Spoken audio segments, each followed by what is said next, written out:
Mbote na balandinyo sur Direct News Télévision, Mbote Bishika Bozami. Kaka ne mo message pour ça là, besoin lien, beau partager, beau liker, et bato beau s'abonner et belé pour que chaîne Nabino Direct News Télévision et qui ne liboso, libota et comment le sous de plus en plus monnaie. Les lots nazana et ma kwa mbali sous pour Nabino. Président national, il y a association des motocyclistes intègres du Congo, Amico en sigle. La Congo a président Jérémy Kabongo. Président Jérémy Motena. Mbote ndeko. Tout ni singa imingi balabi non, zonga non n'est pas président Jérémy a expliqué biso bien Amico ezani ne bani kolonini kaka boye dans le néant suiga ono Amico. Alors dans l'union pesanga moi historique Amico avant pesanga après au pesanga ba objectif poursuivre là. Merci beaucoup ndeko journaliste na bande konyo so balandi. C'est pelmini parce que vous s'intéressez quand même pour Amico. En tout cas, c'est une association Oyo Ebimi na mon PPT. Amico Ebimi parce que tous ana histoire na ba association Oyo tozalaka. To moni ndenge makambo ezo salema. Tozalaki pena ba adversaire ya ba association mususu. Tout le monde est bandé quoi na babandé ko salema ba ko sala makambo na bango na ba association na bango. Maintenant nous Amico to kamati to zui expérience ya autres zaki na mon association to zaki na ba menace ya adversaire na ba association mususu to sangisi bloko wana pour to bimisa le meilleur. Donc vous voulez dire vous travaillez sur ma erreur passer dans l'association. Très bien. Pour dire que Binosco Boye, pour améliorer. Très bien. Bisotoye na différence et ni bataille na biso nene et ko binga mana Congo ya devoir à domicile. Devoir à domicile. Nous allons poser des actes où il faut pousser bande ko wana ba bongisa na ba association na ba tozana besoin ya roboto la ba membre na binoté. Mais tous en a besoin ya oyo biso to kosala bino bokolanda yango po epesa avantage na ba chauffeur en moto. Entre les objectifs ya Amico. Amico azana ba objectif ebele nyonso ezali basé sur les social ya ba moto. Le social des motocyclistes. Nous allons un peu parler du comportement des motocyclistes dans la ville à Kinshasa, Awa, un peu partout. Ils sont là, est-ce que dans l'association vous avez prévu qu'il faut côté à Bango, soit c'est un slogan de formation pour que base dans le comportement le rôle à battre. To bataille moi déjà dans réunion où il y a les bossos tout ça là qui en na ba comité kakaya association. Nous avons réuni ici plus de 300 personnes. Où il y a qui pour balanda ba instruction. Casque na moto ezali d'abord protection na ngamoko en tant que chauffeur du colon moto. Donc nous allons être une association où il va apporter différence dans le comportement na bizaleli ya ba chauffeur en moto. Tout le monde a ramo document va la monter taxe va foutre à mais ils sont là donc le maître du terrain donc balaba les a bango. Oui. Est-ce que bino na Amico qu'est-ce que vous avez prévu? Nous allons imposer à nos membres Yakozala en règle avec l'État congolais. Donc, Kobandana ba document parce que oui, quelque part en dehors il y a droit à l'État. Important c'est un document ils à la gagner. Tout le monde a kabalo kotaka ba moto. À ça l'accident peut-être ba pomier na butu. Bozo ko koyeba bateke afanda ka wapi. Bozo ko koyeba ko identifier mutu wana te. Déjà c'est le comment ko ya mabe makasi. Donc nous allons être une association et vous allez vraiment différente dans l'association. Vous êtes accusé d'être membre d'un parti politique. Vous êtes à politique ou? Oh papa, yo kana ibsayo. Mutunyon so azalaka na vie privée. Je suis dans une association. Est-ce que et quoi empêcher nazala membre de l'église songolo to paka? Et quoi empêcher na pona mwasi? Et quoi empêcher na pona parti politique oyo na lingi? Na Kinshasa na Congo, soko s'occuper na politique et s'occuper na yo. Est-ce que ceux qui sont dans l'association moto, les membres de la partie na binoté? aligné à côté de l'association. Basé belé, alors et belé, à la membre et à parti, mais à ces belé à la membre et association, nous n'imposons personne, il y a Azalana, parti politique ou Nganaligi. Non, c'est libre. Nous sommes dans l'association, par exemple, tous les témoins de Jéhovah, tous les branamistes, nous sommes dans l'association. On peut imposer ma parti comme c'est ça, ma cambo mais kotumba mi tukabatu ne bato moto bazo tumba mi tukabatu et là au moment que kotumba mu tukabutu vous remettez quelqu'un à vie moro boyo azala qui sous-souté le comportement na amico comment vous allez faire pour empêcher ce très mauvais comportement là? Il y a deux choses. Il y a les choses que batu batumba mi tukabatu est-ce que batu bazalaka sûr que zalaka batu moto, ça c'est une chose. Parce que tout le monde a dans tous les cas na banzela. Et dans un groupe moko boy ya bana mi ba vanda na ba séparateur wana ba sala kani. Ba mususu ba vanda na ba parking ba sala kani. Qu'est-ce qui prouve que zalaka batu moto nde batumba? Ça c'est un. Des deux. Soki muto moto atumbi na monde à moto tozana ba infiltrer bazala kebele azala likolo moto mais azala kana chauffeur à moto te. Un responsable chauffeur à moto abimi na ndako na ye na ndimite ke akoki kotambola na essence bien quoi que ça fait quoi tout même tout ka bato.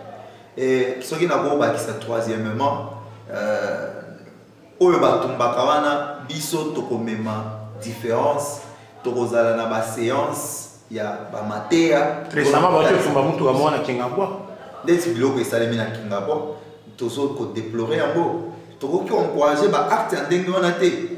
J'ai entendu oyoka ke mutu kawana etelemaki mutu ya moto nde aye atuti na sima et après batu mususu baye koya wana batumbi mutu kawana moto intact mutu moto intact mais mutu kaya batu etumbami ba acte ndenge wana ezali ba acte oyo tokoki ko betela maboko te. Il faut qu'on condamne yango avec dernière énergie comme nous le faisons tozo condamner yango toko permettre yango te soki ezalaki bato moto ya ba soki ba association ni ou bien bazalaka na ba association te batika ba acte ndenge wana mais nous au moins na amico tokozala une association responsable oyo ekoki kosala oyo eza malamu mpona bato basala oyo sala donc bino association ekosala malamu mpona bato comportement ya bato moto échanger maintenant tokoloba moke na likambo etali libala ya police na motard. Police, tracasserie, na motard, bolingo na policier. Qu'est-ce qui se fait au juste que tout ce que vous devez faire doit passer par la police? Libala na biso na police et otika la kokabwana te.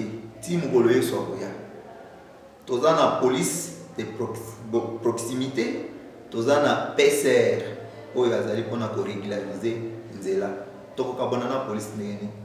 Tracasserie à police, ce qu'on l'a dit bien, il n'y a aucun commandement ou bien aucun commandant pas télémaka avec ça va élément na yeke bokende osala tracasserie. Donc na bakanyo so ba exception ezala raté ezanga raté ba oyo basala ka tracasserie tango pe to informaka to funda ka bango bakimaka et des fois bakanga ka bango. Donc ça somo est accusé d'avoir créé une association pour la parking à moto ba so rambo Lukuta de mais il y a une vraie version parce que le parking on a écouté ça bon on est comment Lukuta général Kasonga tiki bureau mnena zana mboana nazala ka porte-parole ya général Kasonga te mais bisonyo sotoza na Kishasa wa to mona ka comment se passe les choses to mona ndenge makambo esale maka général Alongwe na IPECLIN na ba avantage ezala ka lié d'un général amoni ambonyo so na eloko te pour qu'il y ait 500 francs na sociat même les policiers ou les sociat wana bako qui répondre à la question c'est quelque chose où ils ont inconcevable attends toi le poste en ndenge na tayo mokonde avez-vous des relations particulières avec le général? Naza na relation na général te aza ni de konangai ni bon aza de konangai te aza muninga na ngai te aza eloko moko te ponanga mais au moins tozolo balika ndenge zali est-ce qu'il faut que ça la liaison kaka na relation non Ce qui est là, ils ont oui, ils ont oui, ils ont non, ils ont non, ce qui est 1, ils ont 1, ils ont 2, ils ont 2. Pourquoi qu'on saboter mon niveau à qui a l'endroit 500 francs dans la société? Pourquoi? Ils ont un sens monté. Vous avez reçu des menaces téléphoniques de beaucoup de gens suite à vos propos sur les générales. Qu'est-ce que vous dites? Oui, ndenge balobaki ki alandaka ba 500 francs asali garage ba société komi ba garage. Il fallait biso nyonso tobeta maboko tolobaki eza bongo au moment oyo eza bongo te. Quand vous dites que le président de la République, il faut aller de la générale Kassomo parce que asali ba société et komi ba garage. Mais il faut vous appeler la preuve à l'appui. Garage eza nini ndeko bino mutu bolobi ke ba société komi ba garage. Garage eza nini. Donc c'est-à-dire que ba moto eza wana, ba mécanicien baza wana, ba bongisaka ba moto wana, général apesi nzela eloko ndinga. Apa pour le bélo eloko il faut yeba ke eloko nini ozoloba. Ça représente quoi? Mais pas parking pe. Bon là c'est pas moto la banda kutu. Banda kuna lobaki awa ba condition de vie au biso ba mususu ba to passe otoza nango et ko permettre te bo moto ezwa espace na kati ya banda kuna biso. Bato baza la possibilité de la moto na bandako na bango et là la bandako mais on a la possibilité de la sa mon andako te tant yo kolobake et là na la police te yo yebisanga na luka solution pour na moto wana oyebi lo mususu esala rezalaka excès de pouvoir tant boyaka poto voter bino boyaka bien mais tant qu'on se retrouve na kati ya pouvoir rango et komi koluka kolakisa batu ndenge boza makasi non. Pour rien. Parce que bateau, n'a pas cet exemple à quartier du Voulou. Pour moi, on a le Voulouté. Pour moi, on a l'érosion et ça dans le Voulouté. Maintenant, Moutoua, le Voulou, on a beaucoup de choses. Maintenant, Moutoua, ça va faire dans le Voulou. Il y a un moto na yeko magana ndapute ekola la wapi. Voilà, bon. C'est une décision prise par les autorités, mais je pense que selon Bino, décision ana eza pena malamu te. Eza malamu te. Et on tika la pe ko lekate pomboka oyo eza ya biso nyonso. Nayoki bandeko moko ba bengi ngai ko menacer nga na téléphone que nazo côté la général. Na côté la général pourquoi? Na côté la général pourquoi?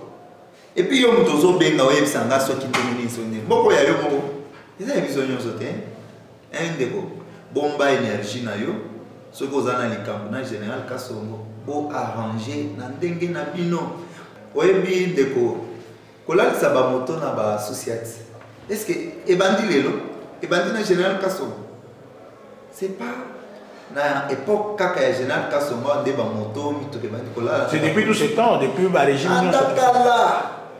Général Kanyama akuti yango, général Oleko akuta yango, ba général Obazaki avant ba général Oleko na ba kuta biloko wana. Bakuta police azobatela batu na biloko na bango mutema mabe pe efutaka te mutema mabe efuta mutu afandika boye amoni ke bakotisa bambombo ebele papa kende place wana oyeba ba réalité oyo mbala mususu oyo yebite donc totika ndeko Sylvano Kassongo asala musala na ye abundana ndenga zobundana na bakuluna kokanga bango kotinda kanya makasese na moni bazo yemba banzembo bazo sepela balobi bapesi bango valeur et tant bazo kanga mawa bato bazo mona ndika bazo sala mabe. Ils sont payés actuellement ndeko na biso baza kanya makasese. Sont payés baza bien baza à l'aise. Nous acheminons vers la fin de cette émission, chers internautes, avec le président Jérémy Kabongo, président national de l'association des motocyclistes intègres du Congo, AMICO en sigle. Président Jérémy, nous sommes presque à la fin de cette émission.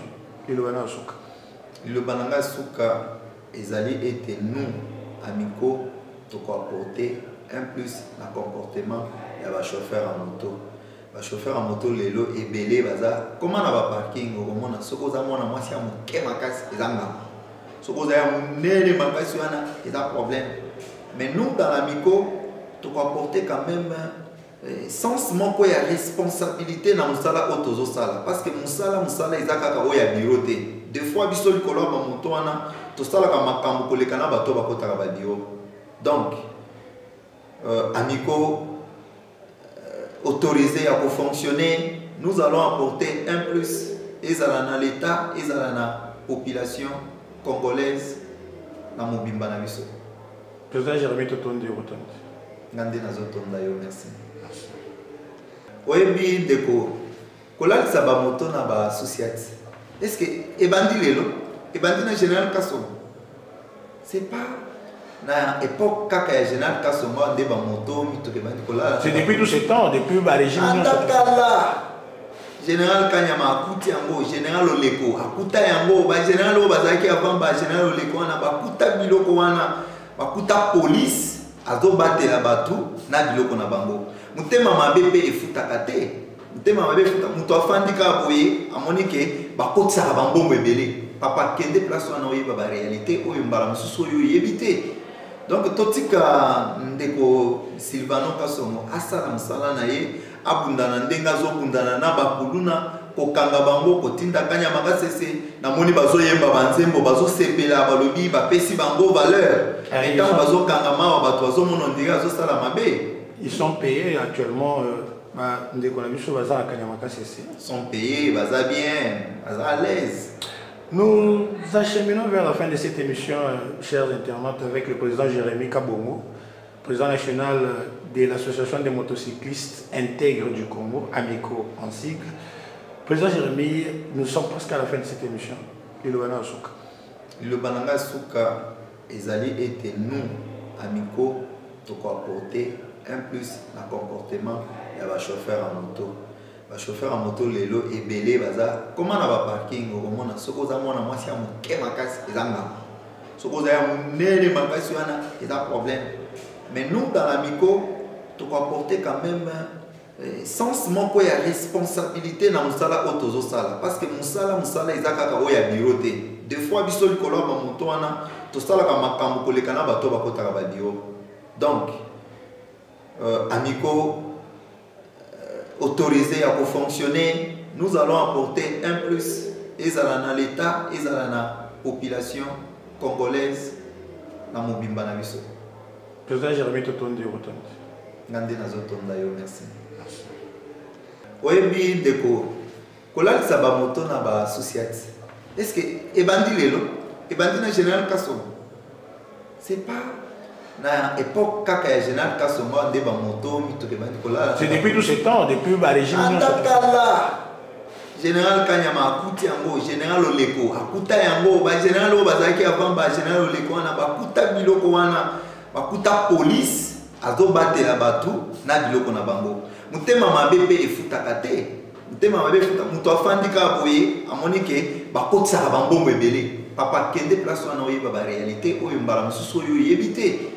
Donc totika ndeko Sylvano Kasongo asala musala na ye abundana ndenga zobundana na bakuluna kokanga bango kotinda kanya makasese na moni bazoyemba banzembo bazosepela balobi bapesi bango valeur. Etant bazokanga mawa bato bazomona ndira azosala mabe. Ils sont payés actuellement ndeko na biso baza kanya makasese. Ils sont payés, baza bien, baza à l'aise. Nous acheminons vers la fin de cette émission, chers internautes, avec le président Jérémy Kabongo, président national de l'association des motocyclistes intègres du Congo, AMICO en sigle. Président Jérémy, nous sommes presque à la fin de cette émission. Le Bananga Souka. Le Bananga Souka, ezali était nous, AMICO, de apporter un plus dans le comportement de chauffeur en moto. Le chauffeur en moto lelo et belé baza comment na ba parking okomona sokoza mona mwasi ya moke makasi ezanga sokoza ya munene makasi wana eza problème. Mais nous dans l'AMICO tu dois apporter quand même sens moko ya responsabilité na musala otozo sala parce que musala eza kaka oya bureau te. Des fois biso likolo ba moto wana to sala ka makambo koleka na bato bakotaka ba bureau. Donc AMICO autorisé à fonctionner, nous allons apporter un plus. Et ça dans l'État, et ça dans la population congolaise, dans Mobimba na biso. Président Jérémy Totondi Rotondi. Ngande nazotonda yo, merci.